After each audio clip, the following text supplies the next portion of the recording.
Inter ప్రథమ సంవత్సరం చదివే విద్యార్థులకు మన గవర్నమెంట్ పేపర్ ఏ విధంగా వస్తుంది, ఎలా రాయాలి, ఎన్ని బిట్స్ ఉంటాయి క్వశ్చన్ పేపర్లో, ఇవన్నీ కూడా మీకు వివరిస్తాను.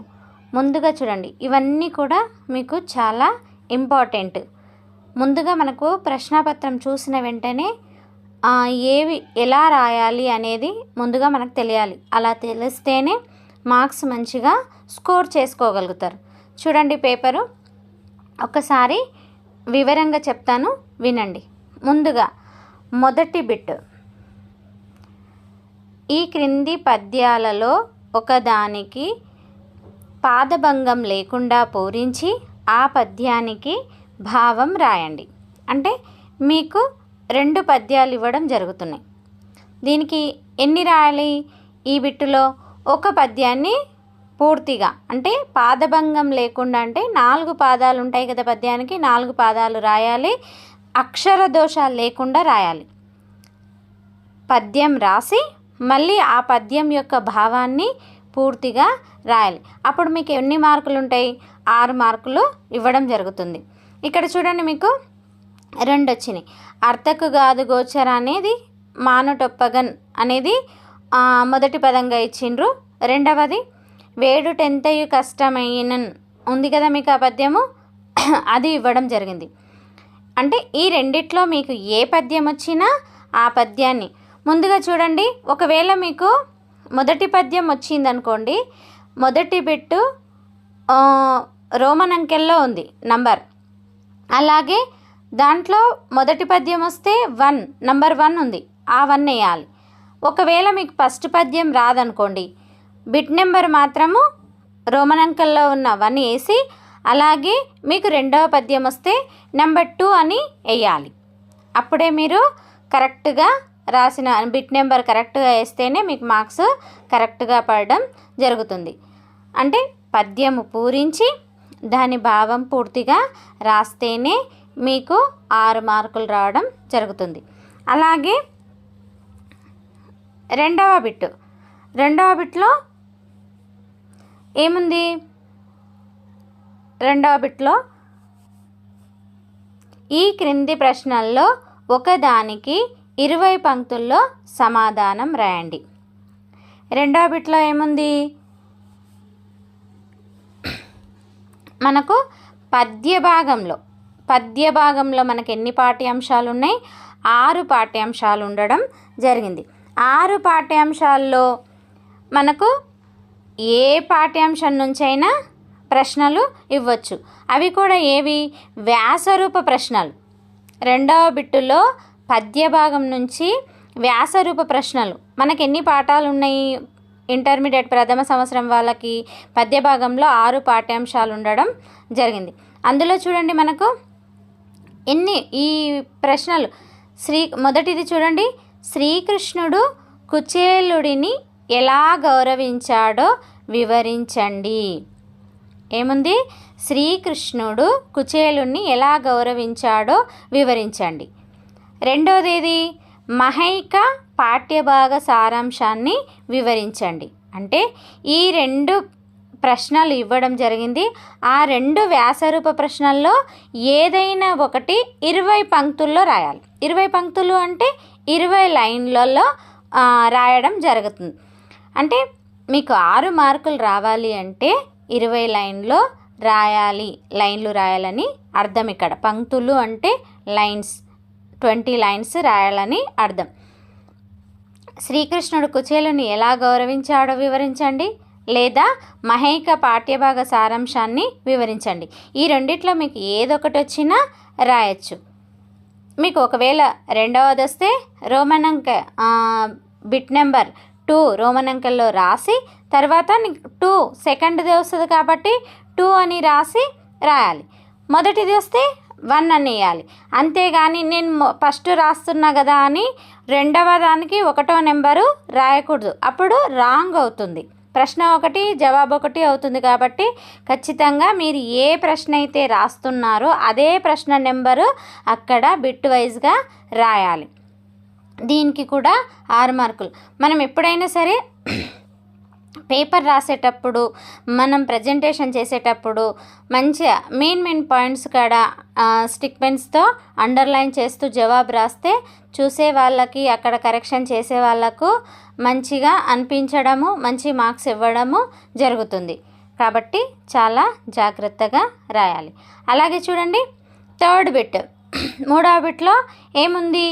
ఈ క్రింది ప్రశ్నల్లో ఒకదానికి 20 పంక్తుల్లో సమాధానం రాయండి. దీనికి కూడా ఎన్ని మార్క్స్? సేమ్ 6 మార్కులు. ఒక్క ప్రశ్నకు 6 మార్కులు. ఇది ఎక్కడి నుంచి వచ్చింది?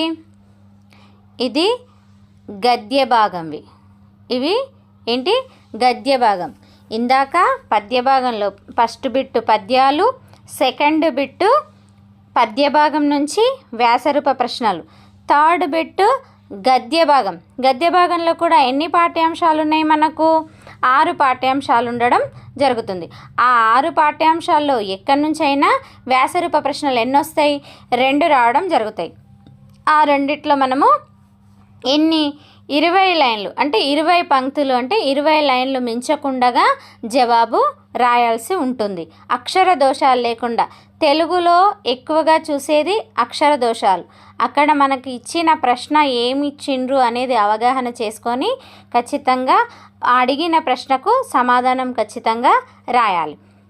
చూడండి, బతుకమ్మ పండుగ వెనుక ఉన్న ఆచార సాంప్రదాయాలను వివరించండి. మొదటి ప్రశ్న ఏంటి?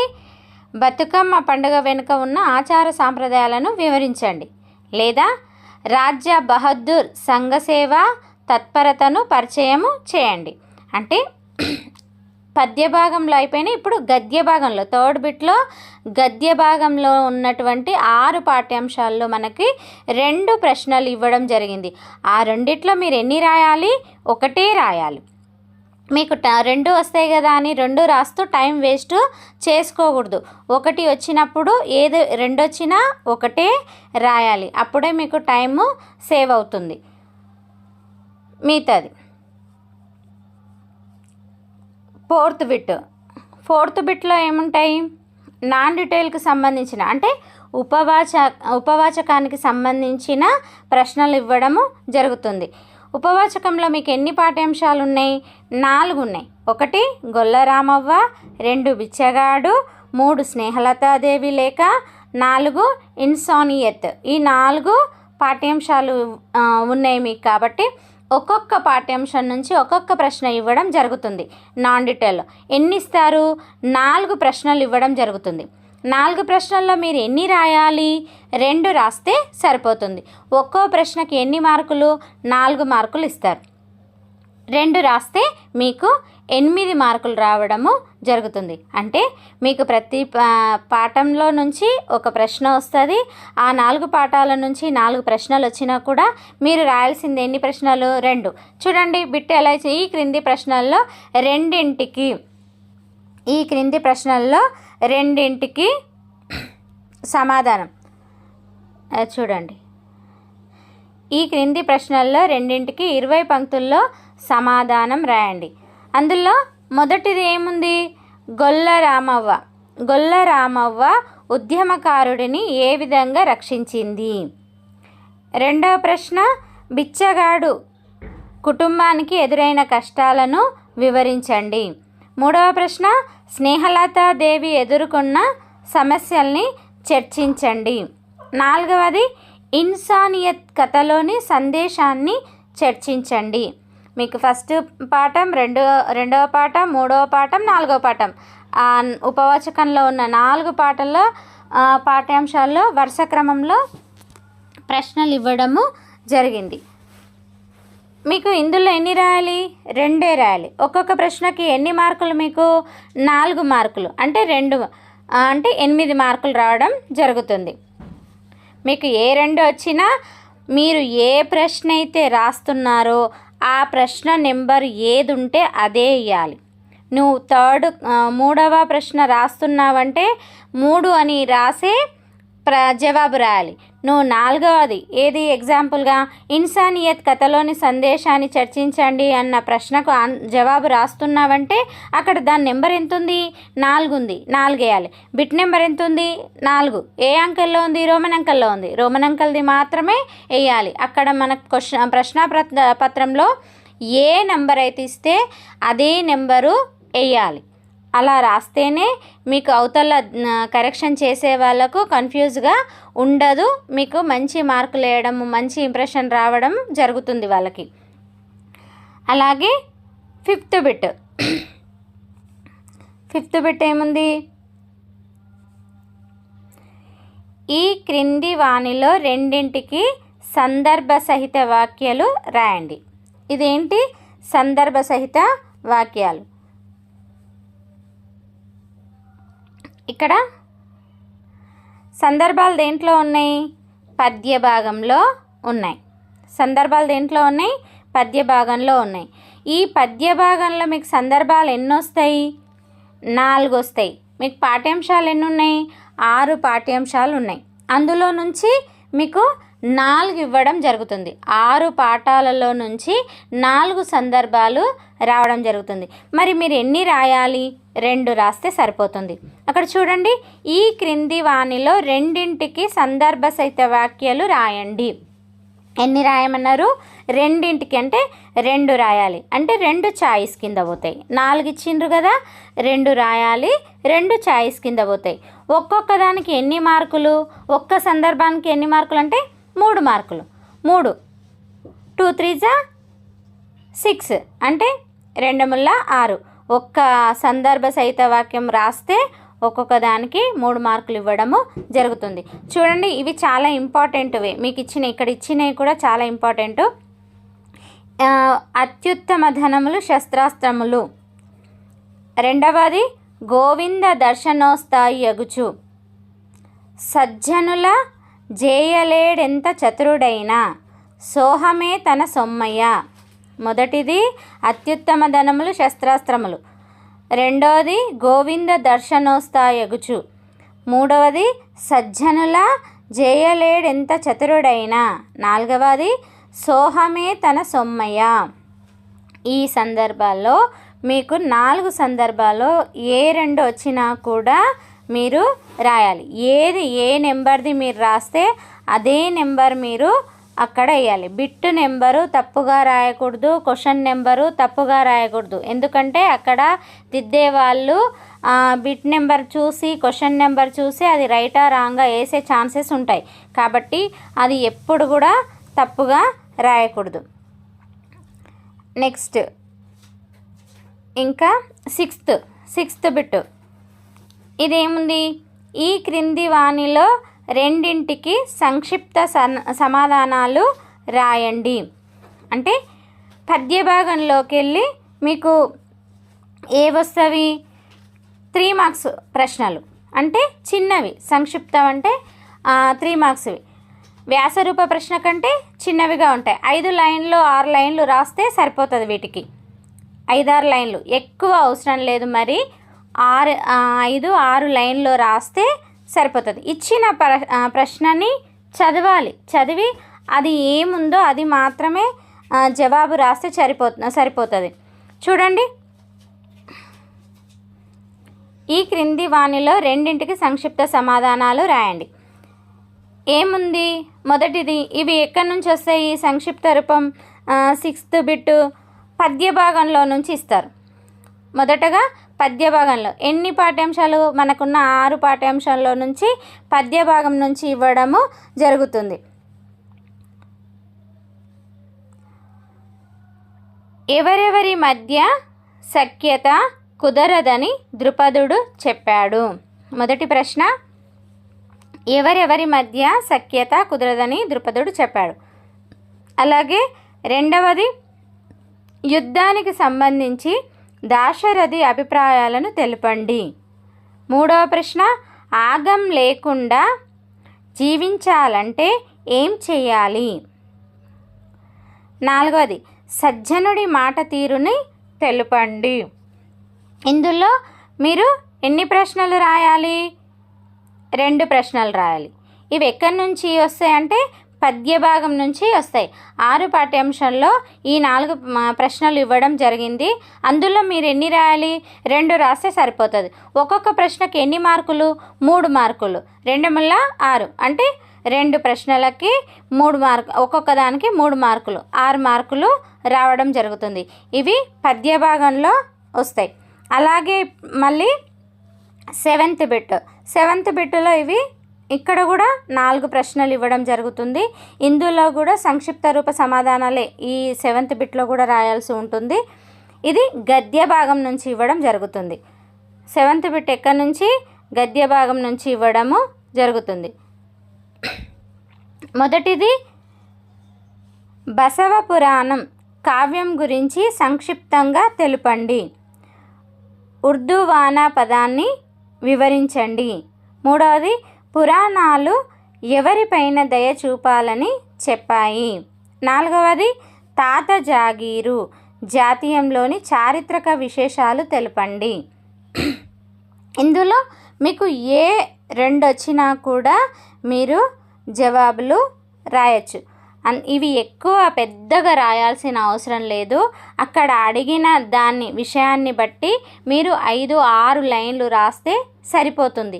మరి 15 అంత పెద్ద కొందరు రాస్తూనే ఉంటారు, గుర్తుకొస్తుంది కదండి. కానీ అస్సలైంది అక్కడ ఏం అడిగినరు అనే దాన్ని గుర్తుపెట్టుకొని రాయాలి. ఇప్పుడు తాత జాగీరు జాతీయంలోని చారిత్రక విశేషాలు తెలపండి అని, ఇది చిన్నగా ఉంటుంది, ఒక 5-6 లైన్లు ఉంటుంది, అంతే రాయాలి. అక్కడ అడిగిన ప్రశ్నని అర్థం చేసుకొని సమాధానం రాస్తే 5-6 లైన్లలో అయిపోతుంది. మీకు అలాగే సమయం కూడా వృధా కాకుండా ఉంటుంది. అలాగే నెక్స్ట్ 8వ బిట్. 8వ బిట్టులో ఈ క్రింది వానిలో 2కి సంక్షిప్త సమాధానాలు రాయండి. ఇది కూడా చాలా ఇంపార్టెంట్. ఇది ఎక్కడి నుంచి వస్తవి? పద్య భాగం గద్య భాగంలో ఉన్నటువంటి కవులు రచయితల గురించి రావడం జరుగుతుంది. 8వ బిట్టు ఎలా ఉంటుంది అంటే మీకు పాఠ్యాంశాలను రచించినటువంటి పద్య భాగంలో ఉన్నటువంటి కవులు, గద్య భాగంలో ఉన్నటువంటి రచయితల గురించి రాయాలి. ఇక్కడ మీకు ఇచ్చిండ్రు చూడండి బ్రాకెట్లో, పాఠ్యాంశ కవులు రచయితలు. మీకున్న 12 పాఠ్యాంశాలు కావచ్చు, ఇదేమంటారు నాందిటల్ ఉపవాచకంలో కూడా ఉన్నారు, పివి నరసింహారావు గారు అట్లా ఉన్నారు కదా, అవైనా సరే ఇవ్వచ్చు. కానీ మీరు ఏవైనా పద్య భాగం కానీ గద్య భాగం కానీ ఏవి నేర్చుకున్నా కూడా మీకు రాయగలుగుతారు. కాబట్టి అవి ఖచ్చితంగా నేర్చుకోవాలి. కవి పరిచయాలు మాత్రం తప్పకుండా చదవాల్సిన విషయాలు. ఎందుకు అంటే ఇవి కూడా 4 ప్రశ్నలు ఇవ్వడం జరుగుతుంది. ఒక్కొక్క ప్రశ్నకి 3 మార్కులు, అంటే ఇక్కడ కూడా మీకు 6 మార్కులు కేటాయించడం జరిగింది. చూడండి, మొదటి ప్రశ్న ఏది? పోతన గురించి తెలపండి. 2వ ప్రశ్న నన్నయ్య భట్టు గురించి తెలపండి. ఇవి 2 పద్య భాగం నుంచి రావడం జరిగింది. మిగతా చూడండి, 3వది రావి ప్రేమలత రచనలను తెలపండి. 4వది సామల సదాశివ రచనలను సంగ్రహంగా తెలుపండి. ఇవి 2 గద్య భాగం నుంచి రావడం జరిగింది. కాబట్టి మీరు పద్య భాగమైన గద్య భాగమైన ఏవైనా 6 పాఠ్యాంశాల కవుల గురించి కానీ రచయితల గురించి కానీ నేర్చుకున్నా మీరు ఈ బిట్టుని రాయగలుగుతారు. 6 మార్కులు తప్పకుండా రావడం జరుగుతుంది. నెక్స్ట్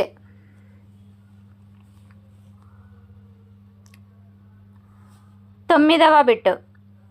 9వ బిట్లో చూడండి, ఈ క్రింది వానిలో 5కి ఏకపద లేదా ఏకవాక్య సమాధానం రాయండి. అంటే పద్య భాగం నుంచి వస్తాయి ఇవి. 9th బిట్ 9వ బిట్లో ఎక్కడి నుంచి వస్తాయి ప్రశ్నలు అంటే పద్య భాగంలో వస్తాయి. ఇవి 5 మార్కులు, ఒక్కొక్క ప్రశ్నకి ఒక్కొక్క మార్కు ఉంటుంది. అంటే ఇవి ఎలా రాయాలి? ఒక పదంగానన్నా రాయాలి, లేదంటే ఒక వాక్యంగానన్నా రాయాలి. మీకు ఈ ప్రశ్నలకు సమాధానాలు ఎక్కువగా ఒక పదంలోనే ఉంటాయి, ఎక్కువ వాక్యాల్లో కూడా ఉండవు. ఒక పదం రాస్తే సరిపోతుంది సమాధానం ఒక పదంలో. ఎలా చూడండి,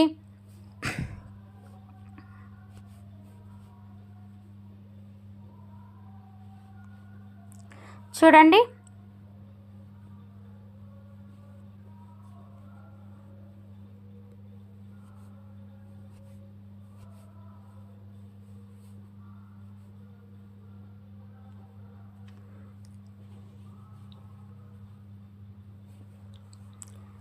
ఈ క్రింది వాణిలో 5ంటికి ఏకవాక్య కానీ ఏకపదంలో కానీ మీకు జవాబులు రాయమన్నారు కదా.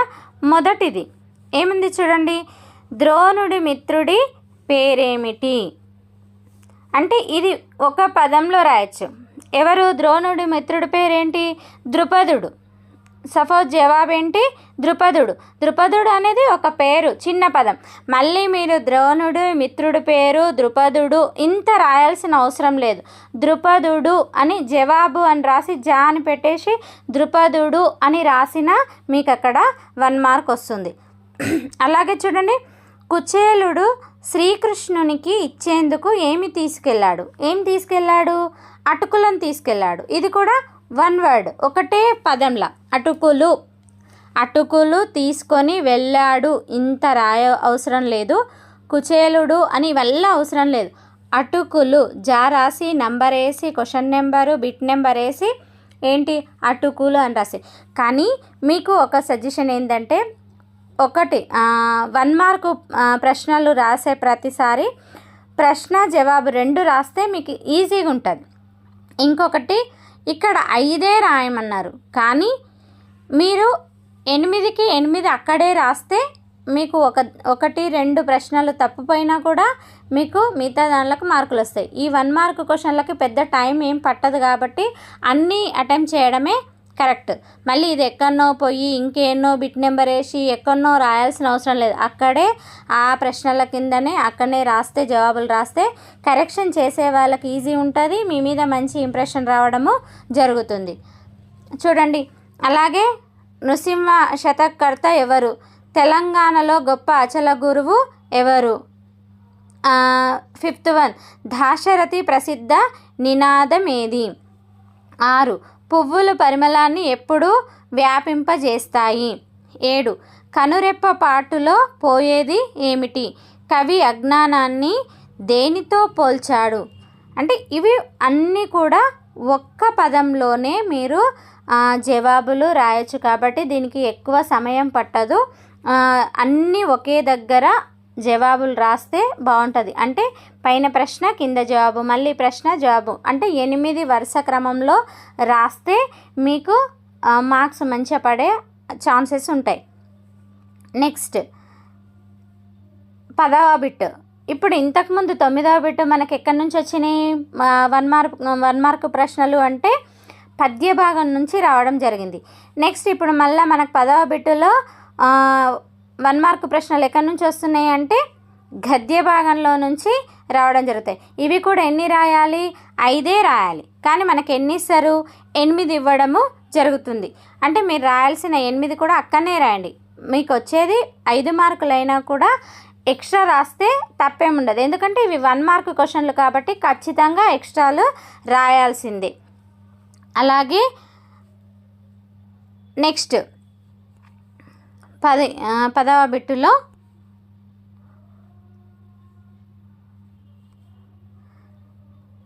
ఈ క్రింది వాణిలో 5ంటికి ఏకపద లేదా ఏకవాక్య సమాధానాలు. ఇంతకుముందు చెప్పిన కదా 9వ బిట్ ఎలాగో 10వ బిట్టు కూడా అలాగే రాయాలి. మొదటిది చూడండి, మొదటి ప్రశ్న, సోమన మొదటి కృతి ఏది? 2వ ప్రశ్న, లార్డ్ సాహెబ్ పదానికి మూలపదం. 3వది, ఆచార్య రవ్వ శ్రీహరి రచనలు తెలియజేయండి. 4వది, సంస్కృత సాహిత్యంలో ఆది కావ్యం ఏది? 5వది, బతుకమ్మ పండగలో ఏ పూలకు అగ్రస్థానం ఇస్తారు? మీరు ఇది చాలా కన్ఫ్యూజ్ అవుతుంటారు.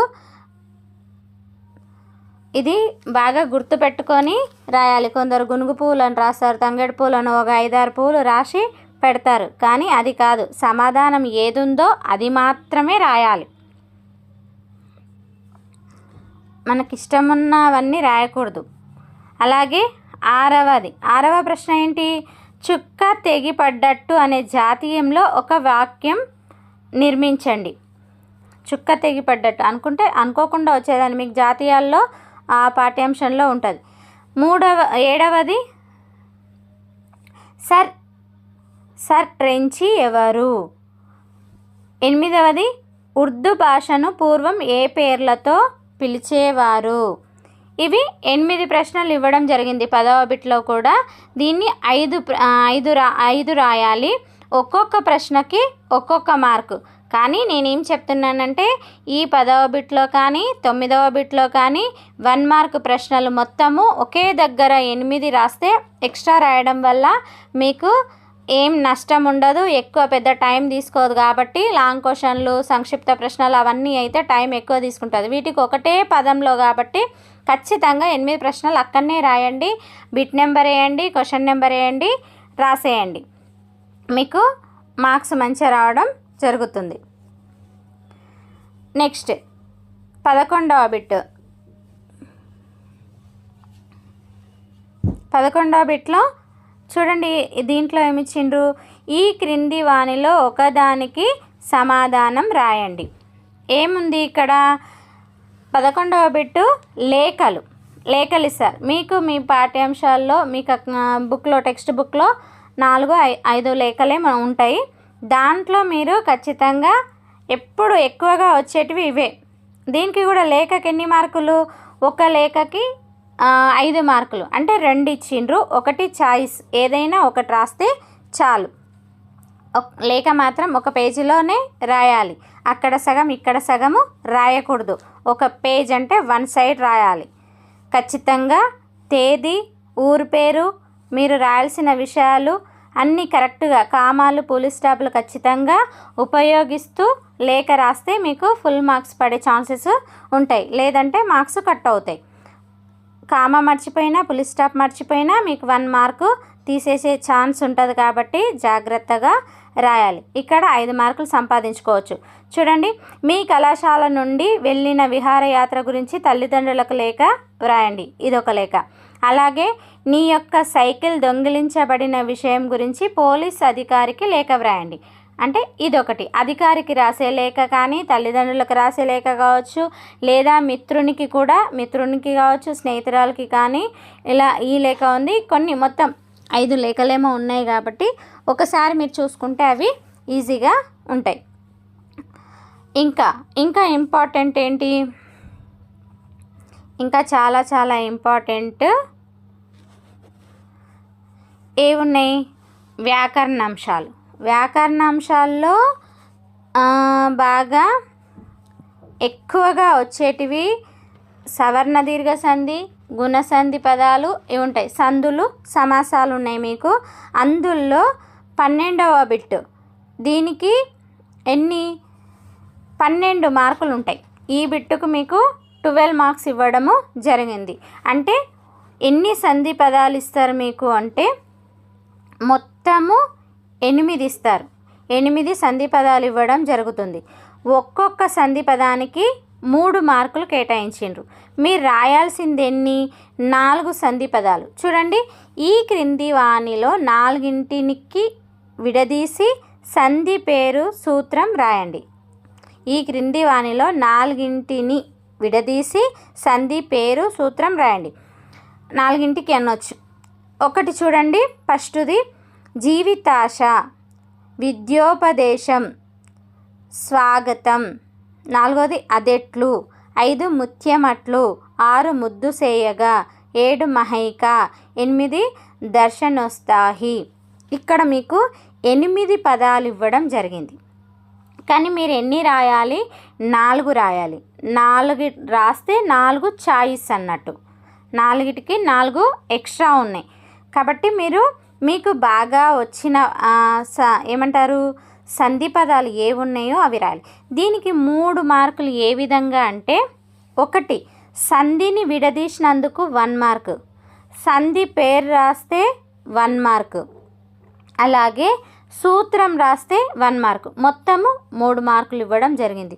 ఎగ్జాంపుల్గా జీవితాశ జీవిత ప్లస్ ఆశ అంటే ఇలా జీవిత ప్లస్ ఆశ అని రాసినందుకు 1 మార్కు, సవర్ణ దీర్ఘ సంధి అని రాసినందుకు 1 మార్కు, సవర్ణ దీర్ఘ సంధి సూత్రం రాస్తే 1 మార్కు.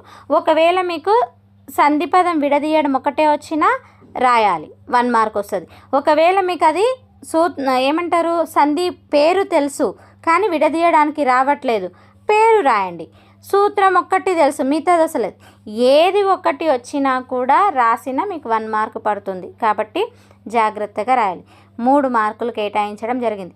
మొత్తం మీరు 8 పదాలు ఇస్తే 4 పదాలు రాయాలి. 4 పదాలకు కలిపి 12 మార్కులు రావడము జరుగుతుంది. అంటే ఒక్కొక్క సంధి పదానికి 3 మార్కులు ఇవ్వడము జరిగింది. అలాగే ఏముంది నెక్స్ట్,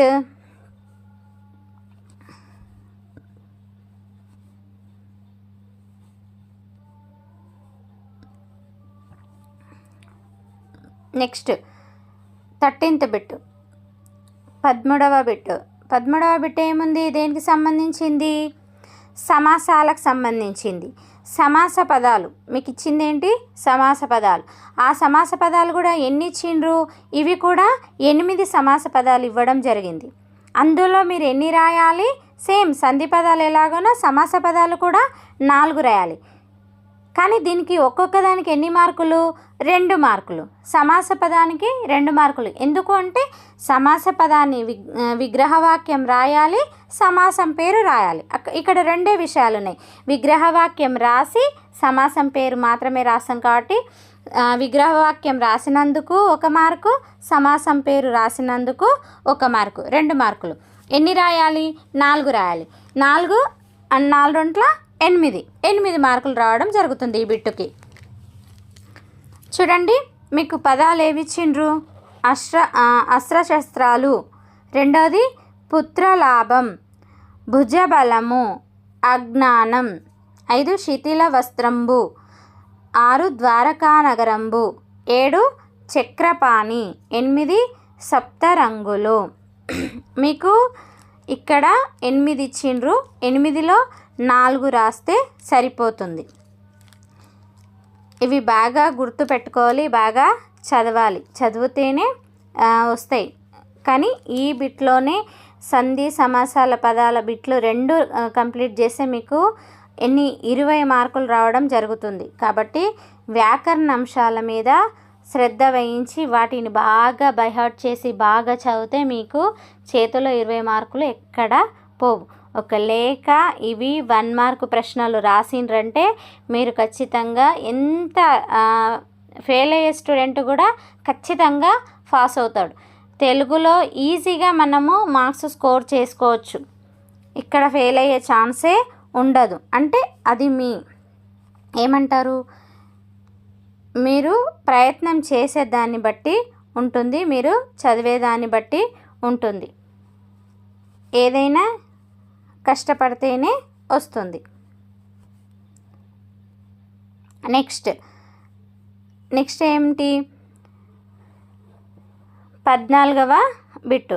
ఇక్కడ ఏముంది మీకు 14 బిట్లో ఏముంది, ఇది కూడా 5 మార్కులు. ఒకదానికి ఏముంది, క్రింది అంశాల్లో ఒక దానిని గురించి వ్యాసం రాయండి. వ్యాసం ఉంటుంది. వ్యాసాలు మీరు ఎప్పటి నుంచో రాస్తుంటారు, 10th నుంచి రాస్తూనే ఉంటారు. ఇక్కడ మనకిచ్చిన అంశాలు మనకు టెక్స్ట్ బుక్లో తక్కువ ఉన్నాయి, అందులో ఇవి 3 ఒక 5 ఉన్నాయి. అంటే మీకు వ్యాసాలు టెక్స్ట్ బుక్లో 5 ఉన్నాయి, 5లో నుంచి మీకు 3 ఇవ్వడం జరుగుతుంది. ఒకదానికి 5 మార్కులు.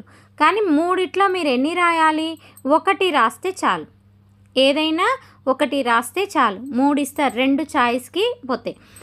ఏది, జాతీయ విపత్తులు, 2 యువతపై సామాజిక మాధ్యమాల ప్రభావం, 3 తెలంగాణ చారిత్రక సాంస్కృతిక వైభవం. ఇవి ఖచ్చితంగా చాలా చాలా ఇంపార్టెంట్. ఇందులో మీరు ఏదైనా ఒకసారి చదివితే మీరు జనరల్గా ఈ టాపిక్స్ రాయగలుగుతారు. కాబట్టి 5 మార్కులు మీ దగ్గర ఉన్నట్టే. కొంచెం కష్టపడి ఒకసారి ఇవన్నీ చూసుకున్నారంటే చదువుకున్నారంటే ఖచ్చితంగా మీరు 5 మార్కులు సంపాదించుకోవచ్చు. ఎన్ని రాయాలి? 1 రాస్తే చాలు. ఎన్ని ఇస్తారు మీకు? 3 ఇవ్వడం జరుగుతుంది. ఒక్కదానికి 5 మార్కులని అర్థం ఇక్కడ. Next 15th bit. నెక్స్ట్ ఏంటి? 15th bit.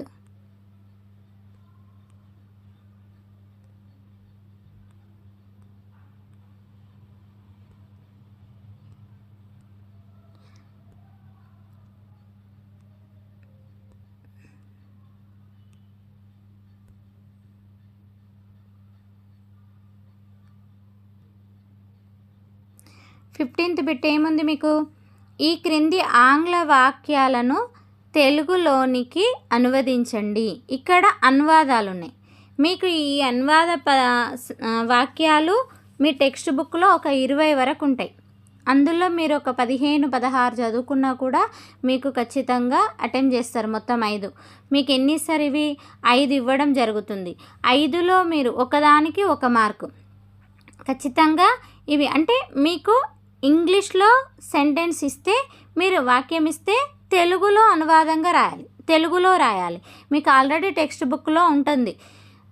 ఏంటి మీకు? అందుకే ఇక్కడ ఈ క్రింది ఆంగ్ల వాక్యాలను ఇక్కడ ఇచ్చింది ఏంటి? ఇంగ్లీష్లో ఇచ్చిండ్రు. దాన్ని మీరు ఏం చేయాలి? తెలుగులో రాయాలి. మీరు ఇంతవరకు ఎగ్జామ్స్ రాసింటారు కాబట్టి మీకు ఈజీగా అర్థమవుతుంది.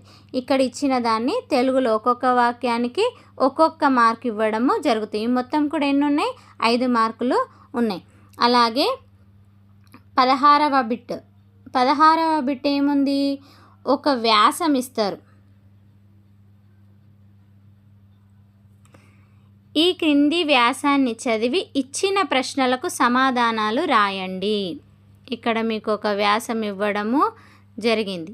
ఈ వ్యాసానికి ఏం చేయాలి? మీరు కింద ఈ వ్యాసం చదివి కింద ప్రశ్నలు ఇచ్చిండ్రు.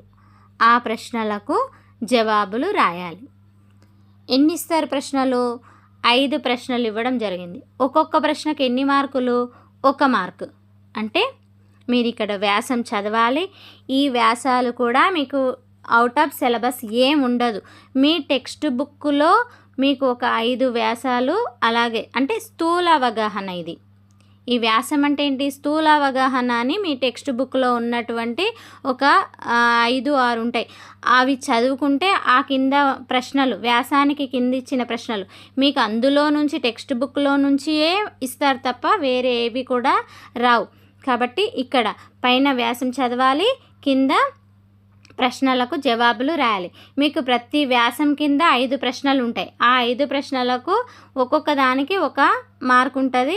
సమాధానం అక్కడే మీకు ఒక చిన్న ట్రిక్ ఏంటంటే, మీరు మీ టెక్స్ట్ బుక్లో చదివేటప్పుడే మీరు పైన వ్యాసం చదివేటప్పుడు ఆ సమాధానాలని అండర్లైన్ చేసేసుకోవాలి. మీరు ఎగ్జామ్ హాల్లో కూర్చున్నప్పుడు ఎగ్జామ్ పేపర్లో అప్పుడు వ్యాసం చూసిన వెంటనే మీకు అక్కడ సమాధానం అనేది కనిపించాలి. అంటే మీరు అండర్లైన్ చేసుకున్నప్పుడు గుర్తుపెట్టుకోవాలి. ఆ వ్యాసం చూసిన దీనికి పలానా ప్లేస్లో ఈ లైన్లో ఆన్సర్ ఇది ఉంటుంది 1, 2 అని. ఎందుకంటే మీరు ఇక్కడ ఈ ప్రశ్నల కిందనే మీరు జవాబు రాసుకోవాలి. అలా ప్రాక్టీస్ చేస్తే మీకు ఈజీగా గుర్తుండిపోతాయి. మీ చేతిలో 5 మార్కులు ఉన్నట్టే. తెలుగులో ఎవ్వరు కూడా ఫెయిల్ అయ్యే ఛాన్సెసే ఉండవు. ఎందుకంటే చిన్నగా ఉండే విషయాలే మీకు మార్క్స్ ఎక్కువగా స్కోర్ చేసుకోవడానికి వీలుంటుంది. ప్రతి ఒక్కరు కూడా కరెక్ట్గా చదివితే మీకు ఎవ్వరికి కూడా 70కి తక్కువ రావు. ఖచ్చితంగా 70+ వస్తాయి. ఇంకా బాగా స్కోర్ చేసుకునే వాళ్ళు 99కి ఎవరికి తక్కువ రావు. ప్రతి బిట్టుని మీరు టెక్స్ట్ బుక్లోనే చదివితే చాలు. టెక్స్ట్ బుక్ నుంచే మీకు ఎన్నో మార్క్స్ సంపాదించుకోవచ్చు. వేరే అవుట్ ఆఫ్ సిలబస్ ఏది రాదు. కాబట్టి మీకు ఉండేది కూడా చాయిస్లు. క్వశ్చన్ పేపర్లో చాయిసెస్ ఎక్కువ ఉన్నాయి. ఏమంటారు, మీకు టెక్స్ట్ బుక్లో కూడా ఎక్కువ లేవు. చిన్న స్థూల అవగాహన కానీ, వ్యాసాలు కానీ, అనువాదాలు కానీ, అలాగే వ్యాకరణాంశాలు కానీ, ఇవన్నీ మీరు సరైన పద్ధతిలో చదువుకుంటే మీ మార్క్స్ ఎక్కడ కూడా పోవు. ఫస్ట్ ఎగ్జామ్ తెలుగే ఉంటుంది కాబట్టి, సెకండ్ లాంగ్వేజే ఉంటుంది కాబట్టి మీకు మంచిగా రాసిండ్రనుకో నెక్స్ట్ ఎగ్జామ్కి కూడా అంతే ధైర్యంతో పోతారు. అంతే ధైర్యంగా మీరు ఎగ్జామ్ రాస్తారు. కాబట్టి ఫస్టుగా ఏదైనా సరే అద్భుతంగా రాయడానికి ప్రయత్నం చేయండి. అందరికీ ఆల్ ది బెస్ట్.